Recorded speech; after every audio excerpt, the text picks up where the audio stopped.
नमस्कार, मैं प्रत्युष शर्मा और आप देख रहे हैं CTV7 न्यूज़ की खबरें। शुरू करते हैं राष्ट्रीय खबरों से।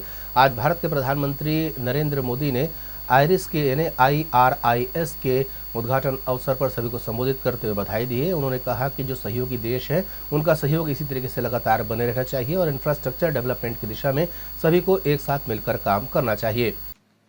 Excellencies, infrastructure for resilient island states Iris का लॉन्च एक नई आशा जगाता है, नया विश्वास देता है। ये सबसे वनरेबल देशों के लिए कुछ करने का संतोष देता है। मैं इसके लिए coalition for disaster resilient infrastructure CDRI को बधाई देता हूं। इस महत्वपूर्ण मंच पर मैं ऑस्ट्रेलिया और UK समेत सभी सहयोगी देशों और विशेषकर मॉरिशस और जमैका समेत छोटे द्वीप समूहों के लीडर्स का स्वागत करता हूं, उन्हें हार्दिक धन्यवाद देता हूं। मैं UN सेक्रेटरी जनरल का भी आभार व्यक्त करता हूं कि उन्होंने इस लॉन्च के लिए अपना बहुमूल्य समय दिया। एक्सेलेंसी, पिछले कुछ दशकों ने सिद्ध किया है कि क्लाइमेट चेंज के प्रकोप से कोई भी अछूता नहीं है, चाहे वो विकसित देश हो या फिर प्राकृतिक संसाधनों से धनी देश हो, सभी के लिए ये बहुत बड़ा खतरा है। लेकिन इसमें भी क्लाइमेट चेंज से सबसे अधिक खतरा small island developing states seeds को है। ये उनके लिए जीवन मृत्यु की बात है, ये उनके अस्तित्व के लिए चुनौती है।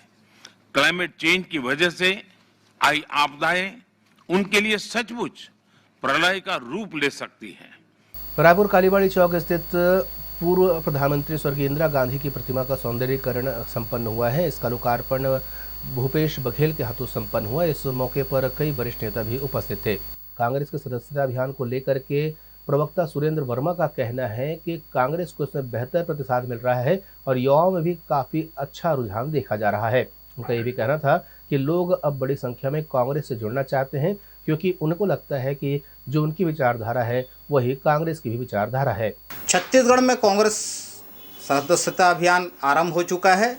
जिस प्रकार से विधानसभा चुनाव के पूर्व 2018 में प्रत्येक विधानसभा में संकल्प शिविर आयोजित करके कार्यकर्ताओं की ट्रेनिंग की गई, उसी प्रकार से अब भूपेश बघेल सरकार के जनहितकारी योजनाओं को जन जन तक पहुंचाने के लिए, प्रचार प्रसार के लिए और आगामी 2023 के चुनाव के लिए कार्यकर्ताओं की नई टीम और पुराने कार्यकर्ताओं को संगठित रूप से प्रशिक्षित करने और एकजुट करने तथा सरकार में भागीदारी के लिए सदस्यता अभियान बृहद पैमाने पर शुरू किया गया है। 1 तारीख से इस महीने की जो शुरू हुई है 31 दिसंबर तक संचालित किया जाएगा और इससे निश्चित रूप से कांग्रेस संगठन में एक नई दिशा मिलेगी, नए ऊर्जा से कार्यकर्ता काम करेंगे। राष्ट्रीय स्वयंसेवक संघ के डॉक्टर पुर्णेंदु सक्सेना ने आज पत्रकार वार्ता लेकर के विस्तार से जानकारी दी है कि राष्ट्रीय स्वयंसेवक संघ द्वारा क्या क्या कार्य कराए जा रहे हैं। आपको बता दें कि भारत सहित विभिन्न देशों में राष्ट्रीय स्वयंसेवक संघ द्वारा कई समाजोपयोगी कार्य किए जाते हैं। इसके अलावा शैक्षणिक कार्य भी किए जाते हैं, संगठन का निर्माण भी किया जाता है, समाज को जोड़ने का काम किया जाता है, लोगों की मदद के लिए अलग अलग स्थान पे कार्य किए जाते हैं। स्वयंसेवकों द्वारा आपदा परिस्थितियों में भी काम किया जाता है। उन्होंने CTV7 से चर्चा करते हुए संघ के और दूसरे कामों के बारे में विस्तार से जानकारी दी।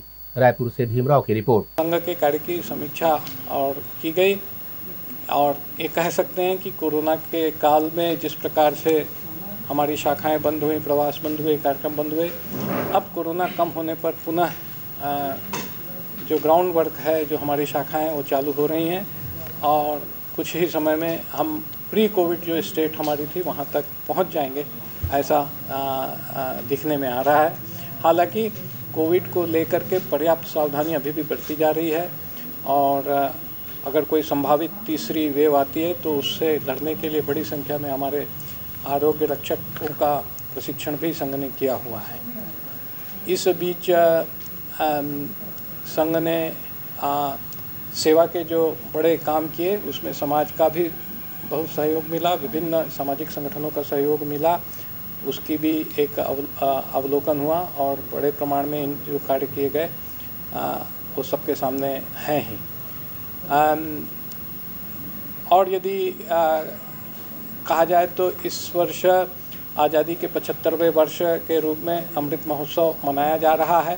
संघ उसको स्व के और प्रत्यक्षीकरण के रूप में इस आज़ादी के आंदोलन को देखता है और बड़ी संख्या में ऐसे स्वतंत्रता संग्राम सेनानी गांव-गांव में, शहरों में पैदा हुए हैं। कई बार उनके योगदान को हम पर्याप्त तरीके से सबके सामने नहीं ला पाते, तो यह 75वां वर्ष उस निमित्त हम मना रहे हैं ताकि ऐसे अनेक स्वतंत्र संग्राम सेनानियों का जीवन सबके सामने लाया जा सके। छत्तीसगढ़ की राजनीति में एक अलग ही तरह की अब बयानबाजी का दौर शुरू हो गया है।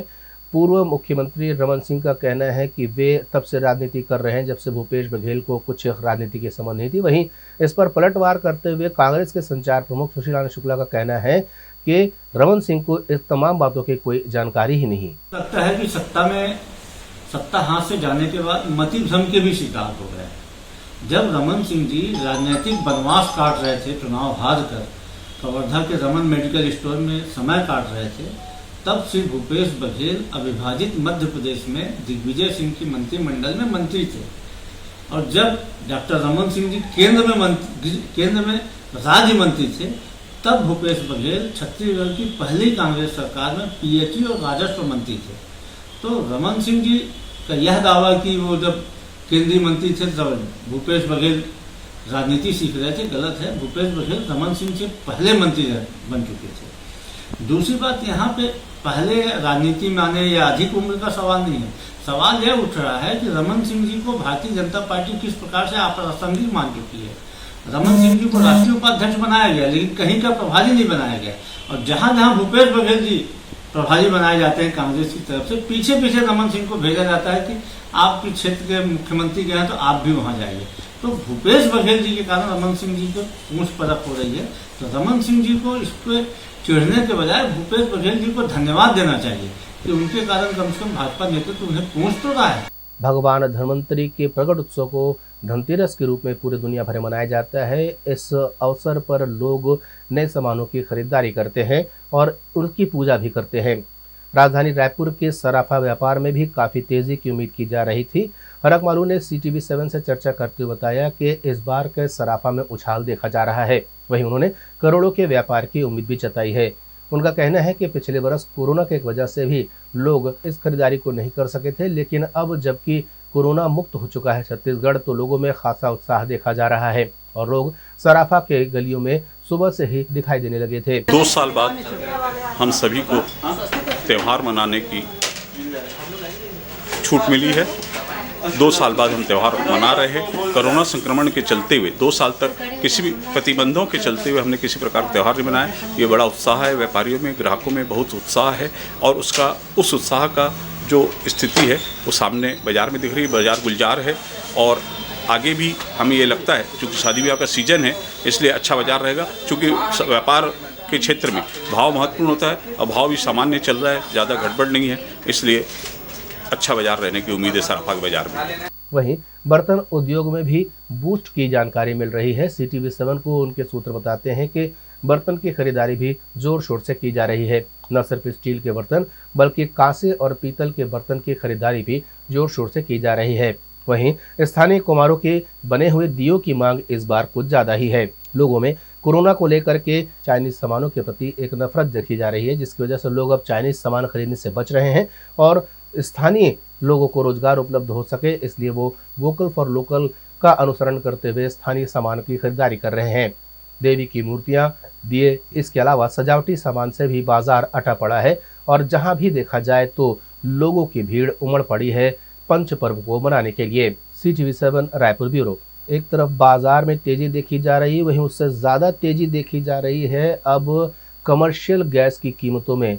ऐसा पहली बार हुआ है जब 266 रुपए कीमत बढ़ी है कमर्शियल गैस सिलेंडर की, जिसको लेकर के खासी नाराजगी जता रहे हैं कांग्रेस के प्रवक्ता सुरेंद्र वर्मा। उनका कहना है कि इस तरह की बेतहाशा वृद्धि से जो छोटे व्यापारी हैं जो अलग अलग स्थानों पे गुमटियां लगाते हैं और कमर्शियल गैस का इस्तेमाल करते हैं, उनके सामने रोजी रोटी का संकट भी खड़ा हो जाएगा। एक तरफ पेट्रोल और डीजल की कीमतें आसमान छू रही हैं, वहीं अब रसोई गैस की रिकॉर्ड हुई वृद्धि की वजह से लोगों में हैरानी भी है और सरकार के प्रति आक्रोश भी। 100 दिन में महंगाई कम करने का दावा करने वाली मोदी सरकार की कलई खुल चुकी है। महंगाई से त्रस्त जनता लगातार दोहरे मार से एक तरफ 97% लोगों की इनकम घटी है, वहीं बेतहाशा महंगाई में वृद्धि हो रही है, जिसका मूल कारण मोदी सरकार की गलत आर्थिक नीतियां हैं। पेट्रोल, डीजल, खाद्य तेल और तमाम चीज़ों में महंगाई की मार जनता पर पड़ रही है। और अब जिस प्रकार से रसोई गैस के सिलेंडर, खासकर कमर्शियल, मोदी सरकार एक तरफ युवाओं से पकौड़े तलने की बात कहती है और वहीं जो कमर्शियल गैस सिलेंडर है उसमें 266 रुपये पर सिलेंडर की बेतहाशा वृद्धि निश्चित रूप से देश के आर्थिक हितों के खिलाफ है। मोदी सरकार के कमीशन खोरी का ही नतीजा है कि सेंट्रल एक्साइज में बढ़ोतरी के कारण जिस डीजल पर 3 रुपये 80 पैसा सेंट्रल एक्साइज लगता था, आज मोदी सरकार के राज में 38 रुपये से अधिक सेंट्रल एक्साइज मोदी सरकार के द्वारा आम जनता से वसूला जा रहा है। इसी प्रकार एक तरफ तो गैस की सब्सिडी लगातार कम की जा रही है, वहीं दामों में भी अनियंत्रित मुनाफाखोरी के चलते बेतहाशा वृद्धि हो रही है। CTV7 की ओर से आप सभी को धनतेरस पर्व की हार्दिक शुभकामनाएं। खबरों में फिलहाल इतना ही। नए नए समाचारों के साथ आपसे फिर होगी मुलाकात। तब तक दें अनुमति। नमस्कार।